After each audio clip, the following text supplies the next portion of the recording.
दोस्तों, हमारे संविधान में मौलिक अधिकार में स्वतंत्रता का अधिकार, जिसके अंतर्गत अनुच्छेद 19, 20, 21 और 22 आते हैं।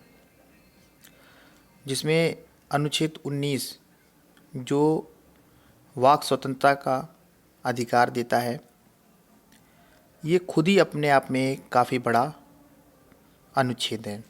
इसमें कुल 6 उपखंड हैं और सारे के सारे उपखंड किसी न किसी स्वतंत्रता को ही बतलाते हैं। अब इन सारी स्वतंत्रताओं को एक साथ दिमाग में बैठा पाना थोड़ा सा मुश्किल होता है। इसलिए मैंने एक कहानी बनाई है जिसकी सहायता से हम इन सारे अनुच्छेदों को याद कर सकते हैं। कहानी कुछ ऐसे है। कुछ कॉलेज के दोस्त एक दूसरे को वीडियो कॉल करते हैं, एक ग्रुप वीडियो कॉल करते हैं जिसमें वो एक दूसरे से बातें करते हैं, अपनी बातों को रखते हैं जो रिलेट करता है इसके का पोर्शन से, जो वाक स्वतंत्रता यानी कि बोलने की आज़ादी और अभिव्यक्ति स्वतंत्रता की बात करता है। फिर वो सारे फ्रेंड्स आपस में डिसाइड करते हैं कि कॉलेज के बाद से हम लोग मिले नहीं, चलो किसी दिन किसी पार्क में हम मिलते हैं। फिर वो एक दिन किसी पार्क में जाके मिलते हैं, जो दिखाता है खा को, जो कहता है कि शांतिपूर्वक और निरायुध सम्मेलन का, निरायुध यानी बिना हथियारों के सम्मेलन का। वो सारे दोस्त पार्क में जाके इकट्ठा होते हैं, बैठते हैं, बातें करते हैं। फिर ये तय करते हैं कि चलो अपना एक ग्रुप बनाया जाए, कॉलेज का ग्रुप, जिसमें पुराने छात्र जो साथ में पढ़े हैं उनका एक ग्रुप बनाया जाए। ये हिस्सा ग से टैली करता है, जो संगम या संघ या सहकारी समिति बनाने का प्रावधान करता है।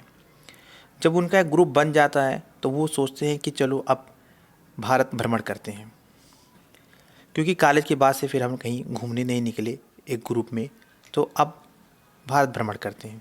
जो ये बतलाता है घ ईश्वर को, जो कहता है भारत के राज्य क्षेत्र में सर्वत्र अबाध संचरण का। जब ये भारत भ्रमण कर ही रहे होते हैं तब उनमें से कुछ दोस्त नैनीताल पहुंचते हैं और उनको वहाँ का मौसम बहुत अच्छा लगता है। वो सोचते हैं कि अब हम यहीं बस जाते हैं। ये दिखलाता है पोर्शन को कि भारत के राज्य क्षेत्र के किसी भाग में निवास करने और बस जाने का अधिकार।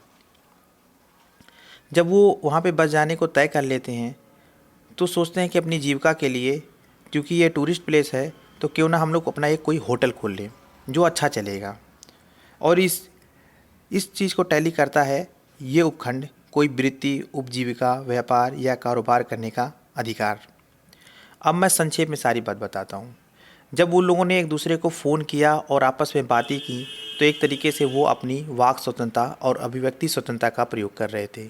जब वो पार्क में एक दूसरे से मिल रहे थे तब वो शांतिपूर्वक और निरायुध सम्मेलन की आज़ादी का प्रयोग कर रहे थे। जब उन्होंने अपना एक ग्रुप बनाया तो संगम या संघ या सहकारी समिति बनाने का अधिकार का प्रयोग कर रहे थे। जब वो भारत भ्रमण कर रहे थे तो भारत के राज्य क्षेत्र में सर्वत्र आबाद संचरण के अधिकार का प्रयोग कर रहे थे। जब उनके कुछ दोस्तों ने नैनीताल में बस जाने का प्लान बनाया तो भारत के राज्य क्षेत्र के किसी भाग में निवास करने और बस जाने का जो अधिकार है इस हित का प्रयोग कर रहे थे।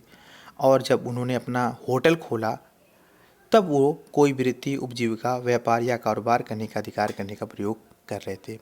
फ्रेंड्स, अगर आपको कहानी याद है कि वो बात कर रहे थे तो वाक और स्वतंत्रता और अभिव्यक्ति की बात आ जाएगी। जब वो पार्क में मिल रहे थे तो शांतिपूर्वक और निरायुध सम्मेलन की बात आ जाएगी। जब वो अपना ग्रुप बना रहे थे तो संगम या संघ बनाने की बात आ जाएगी।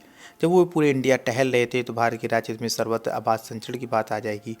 और जब वो नैनीताल में बसने की बात कर रहे थे तो भारत के राज्य के किसी भाग में निवास करने और बस जाने की बात हो रही थी।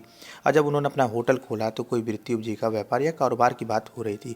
अगर आपको कहानी याद है, कहानी के हिस्से याद है, तो आपको ये सारे उपखंड भी आसानी से याद हो जाएंगे। दोस्तों, अगर आपको ये मेरी वीडियो पसंद आई, अगर आपकी तैयारी में इसने कुछ मदद किया है तो कृपया करके मेरे चैनल को ज़रूर सब्सक्राइब करें, जिससे मुझको मोटिवेशन मिलेगा और मैं और अच्छी अच्छी वीडियो लाने की कोशिश करूँगा। और आप मेरी वीडियो को अपने दोस्तों को शेयर भी कर सकते हैं और इसको लाइक भी कर सकते हैं। और अगर इस विषय में और कुछ कहना है तो आप नीचे कमेंट सेक्शन में जाके अपनी बात कह सकते हैं। धन्यवाद।